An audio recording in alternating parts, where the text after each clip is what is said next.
Hello friends. तो अब हमने फ्लोटिंग पॉइंट रिप्रेजेंटेशन जो था वो पिछली वीडियो में ख़त्म कर दिया है, वो वाला सेक्शन। और अब हम स्टार्ट करने जा रहे हैं मेमोरी के बारे में।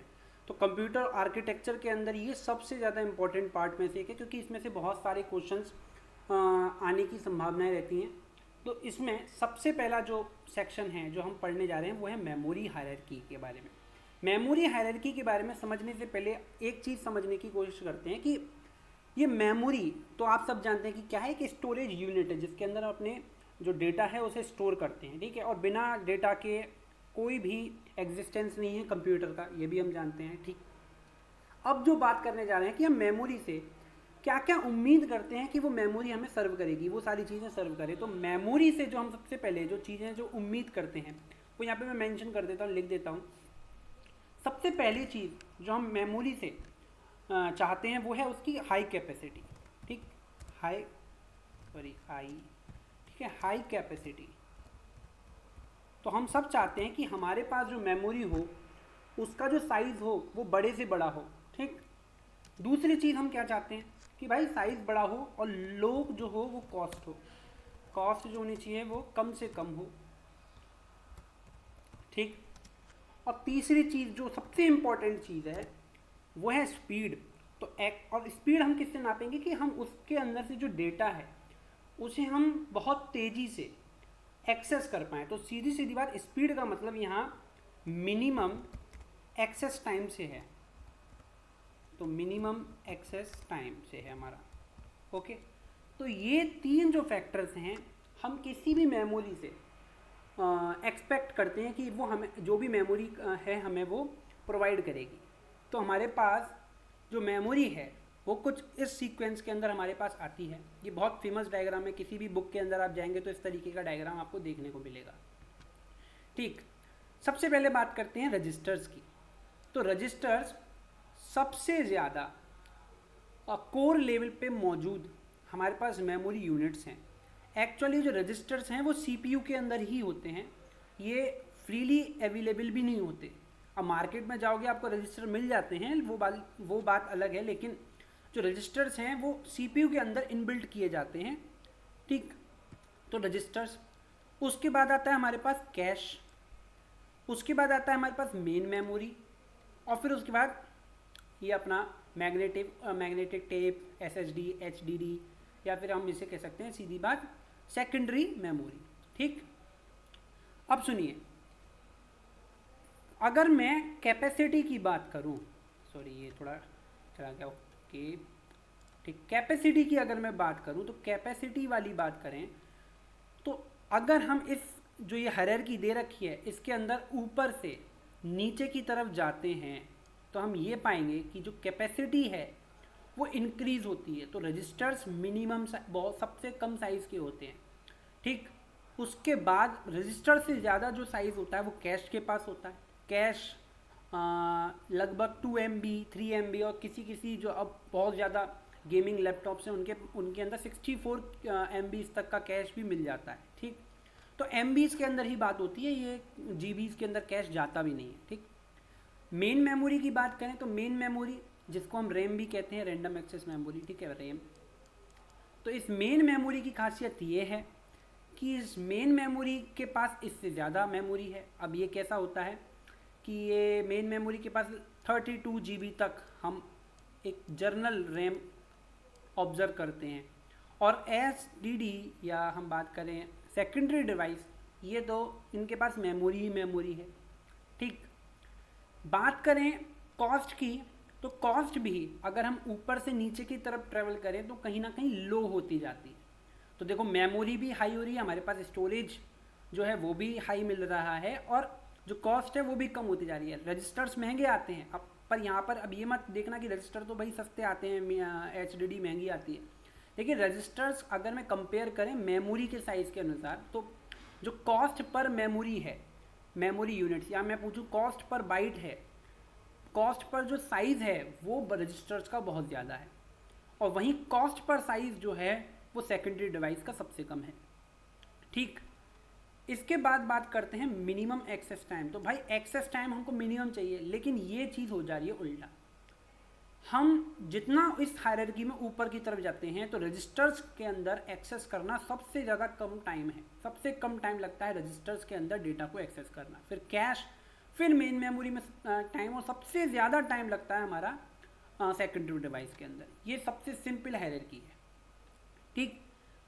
तो अब हमें हमारे पास किस चीज़ की कमी है? कॉस्ट चलो हम मैनेज कर लेंगे, हम थोड़ा पैसा भी दे देंगे, कैपेसिटी हमको हाई चाहिए, ठीक। मिनिमम एक्सेस टाइम की बात करते हैं तो हमारे पास सबसे ज़्यादा जो कमी है टाइम की। तो हमें इस तरीके से मैनेज करना है कि हम टाइम मिनिमम कर सकें और कैपेसिटी हाई कर सकें। तो इसके लिए क्या है, हम पर्टिकुलर इंस्टांस पे, एक जगह पर किस तरीके की मेमोरी का इस्तेमाल करना है, हम उसको डिसाइड करते हैं। हाँ, बात एक और बार बोलता हूँ, पर्टिकुलर इंस्टांस पर मुझे किस मेमोरी की ज़रूरत है, हम ये डिसाइड करेंगे कुछ सर्कमस्टेंसेस या सिचुएशंस के हिसाब से। जैसे एक एग्जांपल लेता हूँ, मेरे को मैं एक एग्जांपल लूँ।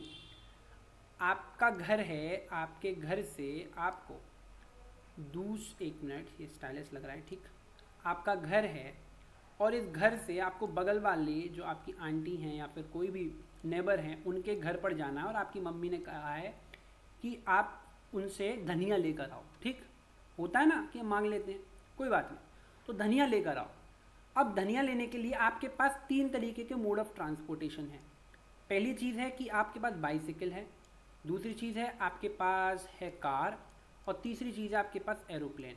तो ठीक है, BCA लिख दिया है, बाइसिकल, कार और एरोप्लेन। और आप एक और है कि आप अब वॉक करते हुए जा सकते हैं, W, वॉक भी कर सकते हैं। तो आप क्या प्रेफर करेंगे? भाई जनरली वॉक ही प्रेफर करूँगा, मैं चल के जाऊँगा, लेकर आ जाऊँगा वापस। अब अगर मैं कहूँ नहीं नहीं नहीं, सबसे अच्छा तो मोड ऑफ ट्रांसपोर्टेशन एयरप्लेन है, तो मैं एरोप्लेन का इस्तेमाल करूँगा और मैं लेकर आऊँगा, ऐसा नहीं हो सकता भाई। सबसे वर्स्ट केस है यहाँ पर अगर मैंने एरोप्लेन का इस्तेमाल किया और मुझे मान लीजिए कि किसी और कंट्री में जाना है, दूसरी कंट्री ट्रैवल करना है। लेट्स सपोज मुझे जाना है अमेरिका, यहाँ से अमेरिका जाना है, ठीक। तो अमेरिका जाने के लिए मैं वॉक करते हुए जाऊँगा, कार से जाऊँगा या बाइसिकल से जाऊँगा? भाई अब सबसे ज़्यादा इफ़ेक्टिव कौन सा है? तो इफ़ेक्टिव है हमारे लिए एरोप्लेन। तो ये सारी मेमोरीज जो हैं ये इफ़ेक्टिव हैं, बट इनके यूज़ के हिसाब से कि हमें यूज़ कहाँ करना है। अगर हमें डेटा स्टोर करना है तो डेफिनेटली सेकेंडरी डिवाइस इज़ सबसे ज़्यादा इम्पॉर्टेंट है। उसके बाद बात करें, अगर हमें फास्ट एक्सेस करना है डेटा को तो कैश सबसे ज़्यादा अच्छा है। और मुझे इन दोनों के बीच में फास्ट भी चाहिए, थोड़ी सी मेमोरी स्पेस भी चाहिए, तो मेरे को मेन मेमोरी के पास जाना पड़ेगा, ठीक। तो इसीलिए मैं हर एक सिचुएशन में इनका इस्तेमाल किस तरीके से किया जाएगा ये एक सब्जेक्टिव मैटर है। अगले पे पहुँचते हैं, वर्किंग समझते हैं कि इन तीनों के साथ हम किस तरीके से कोऑपरेट करते हैं। तो वर्किंग में क्या है, देखिए रजिस्टर्स कहीं CPU के अंदर होंगे, हम ठीक है, ओके। अब CPU को कोई मान लीजिए डेटा एक्सेस करना है, CPU को ये मालूम है कि मेरे को कोई भी डेटा एक्सेस करना है, वो कहाँ प्रेजेंट होगा, वो प्रेजेंट होगा सेकेंडरी मेमोरी के अंदर, ठीक। तो CPU ने कोई डेटा के लिए रिक्वेस्ट भेजी, अब वो CPU क्या करेगा, सर्च करेगा क्या वो डेटा इस कैश मेमोरी के अंदर है। अगर कैश मेमोरी के अंदर है, यूज़ किया, बात ख़त्म। नहीं है तो फिर डायरेक्टली बात करेगा मेन मेमोरी से, ठीक। अब मेन मेमोरी में अगर वो डेटा है तो भी एक्सेस कर लेगा, डेटा लेके उसको प्रोसेस कर देगा, ठीक। लेकिन अगर वो डेटा मेन मेमोरी में भी नहीं है तो फिर उसको जाना पड़ेगा सेकेंडरी मेमोरी के पास। अब सेकेंडरी मेमोरी में सर्च करेगा। लेकिन भाई मैं आपको बता दूं कि सेकेंडरी मेमोरी में एक्सेस करेगा तो भाई बहुत ज़्यादा वक्त लग जाएगा, इसको एक्सेस करने का टाइम बहुत स्लो है। तो इसीलिए हम इसके अंदर CPU डायरेक्टली इसके साथ कनेक्ट करता भी नहीं है। CPU कहता है कि अगर आपके पास मेन मेमोरी के पास नहीं है तो आप सेकेंडरी मेमोरी से मंगा लीजिए, मैं यहीं से एक्सेस कर लूँगा। तो अब क्या होगा, जो भी डेटा जो सेकेंडरी मेमोरी के अंदर है वो डेटा मेन मेमोरी में लाया जाएगा और फिर एक्सेस किया जाएगा, ठीक। तो इसीलिए ये CPU डायरेक्टली सेकेंडरी मेमोरी के साथ कनेक्टेड भी नहीं है। तो ये एक सिंपल वर्किंग है, ठीक है। एक्चुअली क्या करेगा, CPU एक लॉजिकल एड्रेस जब जनरेट किया उसने लॉजिकल एड्रेस, उस लॉजिकल एड्रेस को जो हमारा ऑपरेटिंग सिस्टम है, ठीक है, ऑपरेटिंग सिस्टम हम इसको पढ़ते हैं, ऑपरेटिंग सिस्टम में ऑपरेटिंग सिस्टम उस लॉजिकल एड्रेस को कन्वर्ट करेगा फिजिकल एड्रेस के अंदर और चेक करेगा उस फिजिकल एड्रेस को क्या इसके अंदर मौजूद है वो डेटा। नहीं है तो फिर चेक किया जाएगा मेन मेमोरी के अंदर, मेन मेमोरी में भी नहीं है डेटा तो वो डायरेक्टली इस फिजिकल एड्रेस पर जाएगी।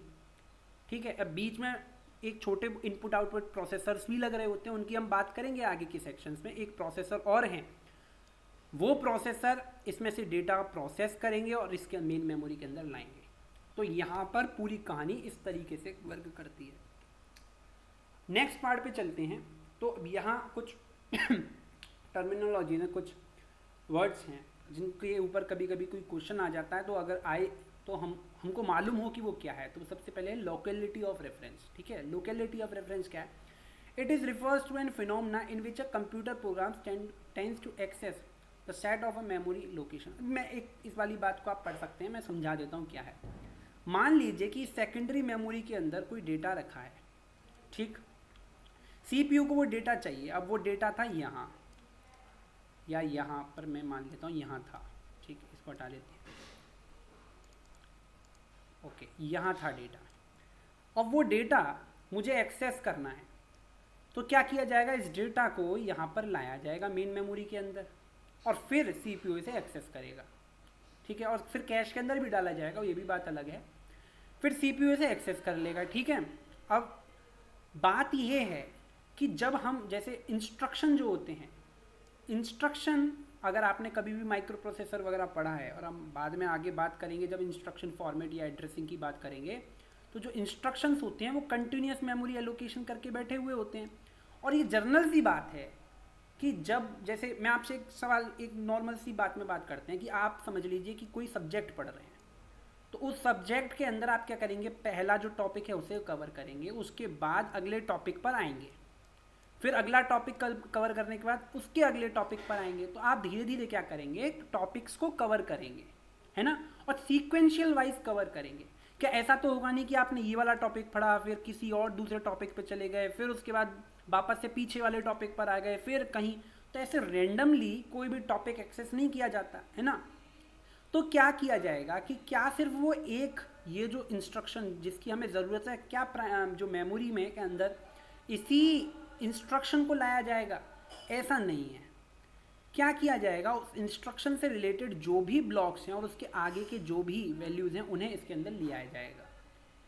समझे बात? कि आगे के जो भी इंस्ट्रक्शन है उन्हें भी लाया जाएगा, क्योंकि फ्यूचर में सीपीयू कंटिन्यूस सीक्वेंशियल क्या कर रहा है?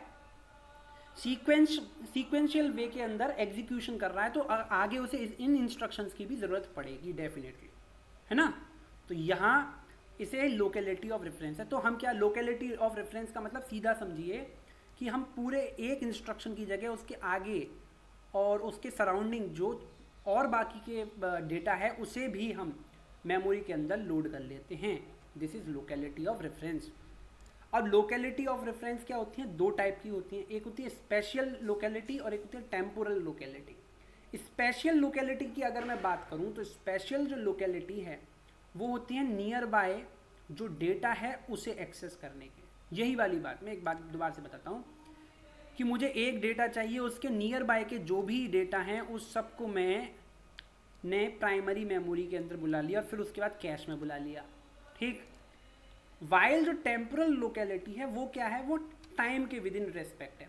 ऐसा हो सकता है बहुत से प्रोग्राम्स इस तरीके से एग्जीक्यूट होते हैं कि जब मान लीजिए कि ये वाला ब्लॉक एग्जीक्यूट हुआ, तो कई बार ऐसे भी प्रोग्राम्स होते हैं कि वो ब्लॉक गारंटी करते हैं कि जब भी वो रन करते हैं तो बार बार वो दूसरे किसी और पोजीशन पे मौजूद किसी और ब्लॉक को भी बार बार एक्सेस करते हैं। ऐसा होता है नहीं होता है कि एक ब्लॉक ने क्या किया, दूसरे ब्लॉक को कॉल किया, तो एक इंस्ट्रक्शन दूसरे किसी ब्लॉक के इंस्ट्रक्शन को बार बार बुला रहा है। ये वाली चीज़ हर बार हो रही है। तो हर बार होने का मतलब क्या है कि अब जो सिस्टम है वो प्रिडिक्ट करेगा कि टाइम जब भी एक इंस्ट्रक्शन चलता है उस टाइम पर वो दूसरे इंस्ट्रक्शन को भी बुलाता है किसी और ब्लॉक को।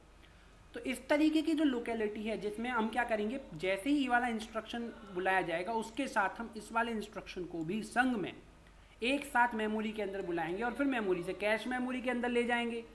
ये एक नॉर्मल सी बात है, ठीक है। तो इसे हम कहते हैं टेम्पोरल लोकेलिटी। इसमें क्या लिखा है, locality refer to the reuse of the specific data and resources within a relative small time duration, ठीक है। एक स्मॉल टाइम ड्यूरेशन के बीच में जो रिसोर्सेज और स्पेसिफिक डेटा को बुलाना, और the most frequently used item within the needed soon. और इसके अंदर क्या है, हम उस डेटा को भी एक्सेस करने की कोशिश करते हैं जो बार बार यूज़ हो रहा है, बार बार उस डेटा को हम क्या कर रहे हैं, बुला रहे हैं प्राइमरी मेमोरी में।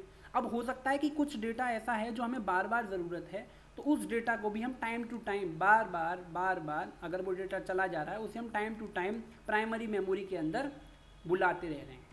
तो इसे हम कहते हैं spatial locality, sorry temporal locality. Okay, अब हम बात करते हैं कुछ क्वेश्चंस की। एक क्वेश्चन करते हैं, तो इसमें एक बहुत सिंपल सा क्वेश्चन है, the principle of the locality justify the use of. तो लोकेलिटी जो है, जो प्रिंसिपल ऑफ लोकेलिटी है, ये किसको जस्टिफाई करता है, तो use of, interrupt, DMA, pooling, cache memory. देखिए लोकेलिटी का जो प्रिंसिपल है कि हम आसपास के डेटा को भी इंक्लूड कर ले रहे हैं, अपने जो गिवन डेटा था उसको तो हम ऐड कर ही रहे हैं, सॉरी फिर से पीछे जाता हूँ, जो गिवन डेटा है उसे तो हम प्राइमरी मेमोरी के अंदर लोकेट कर ही ले रहे हैं, लेकिन उसके आसपास के डेटा को भी लोकेट कर रहे हैं।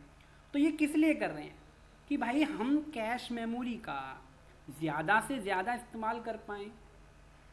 प्राइमरी के अंदर बुलाया, फिर कैश के अंदर भी बुलाएंगे, वो वाली बात। हम बार बार उस पूरे सेक्शन को इसीलिए तो बुला रहे हैं ना, कि भाई हम कैश मेमोरी का इस्तेमाल कर सकें। अगर मैं सिर्फ एक इंस्ट्रक्शन बुलाया और उसके बाद सीपीयू को दोबारा से इसी के अंदर से डेटा मंगाना पड़ रहा है, मुझे दोबारा से इस यहाँ से सेकेंडरी मेमोरी से डेटा उठाना पड़ रहा है, बार बार यही काम करना पड़ रहा है सीपीयू को, और वो कैश मेमोरी के डेटा को एक्सेस ही नहीं कर पा रहा, तो कैश की ज़रूरत क्या थी, है ना। कैश की ज़रूरत क्या थी, तो कैश की ज़रूरत पूरी करने के लिए कि भाई कैश का भी काम कैश जो है अपना काम करके दिखाए, तो इसीलिए उसके साथ जस्टिफाई हो, इसीलिए हम cache memory is a correct answer. तो कैश मेमोरी इसका करेक्ट आंसर है, ठीक। तो ये था इस वीडियो के अंदर। एक और बात रह गई जो छोटी सी मैं बता देता हूँ, कि अगर किसी के दिमाग में आया होगा कि भाई जो सेकेंडरी मेमोरी होती है वो तो बहुत बड़ी होती है, लगभग मैं बोलूँ तो 1 टेराबाइट एक नॉर्मल सिनेरियो है, और 4 GB या 8 GB की जो प्राइमरी मेमोरी होना, ये भी एक नॉर्मल बात है, तो मैं इसे 8 मान लेता हूँ, 8 GB, ठीक। उसके बाद कैश जो होता है, कैश तो नॉर्मली 4 MB या 6 MB इतना ही लगभग कैश होता है एक नॉर्मल कंप्यूटर के अंदर। तो कहाँ 1 टेराबाइट और कहाँ 4 MB, ये तो बहुत कम पोर्शन है इसका। तो इस बात की क्या प्रोबेबिलिटी है कि जो हमने डेटा मांगा वो डेटा इस सेकेंडरी मेमोरी में ढूंढने की बजाय हमारे कैश मेमोरी में ही मिल जाए। इस बात की तो बहुत कम प्रोबेबिलिटी है कि इस कैश मेमोरी में मिल जाए। तो मैं आपको बता दूं ऐसा नहीं होता। इस बात की 90 मतलब मैं कहूँगा बहुत अच्छी खासी प्रोबेबिलिटी होती है कि जो डेटा हमें चाहिए वो कैश में मिल जाए, और कैश में नहीं मिले तो प्राइमरी मेमोरी में मिल जाए। इस बात की अच्छी खासी प्रोबेबिलिटी होती है। वो कैसे होती है वो आने वाली वीडियोस के अंदर कुछ जो हमने पैटर्न्स डिसाइड किए हैं उनके ज़रिए हम समझेंगे। Thank you.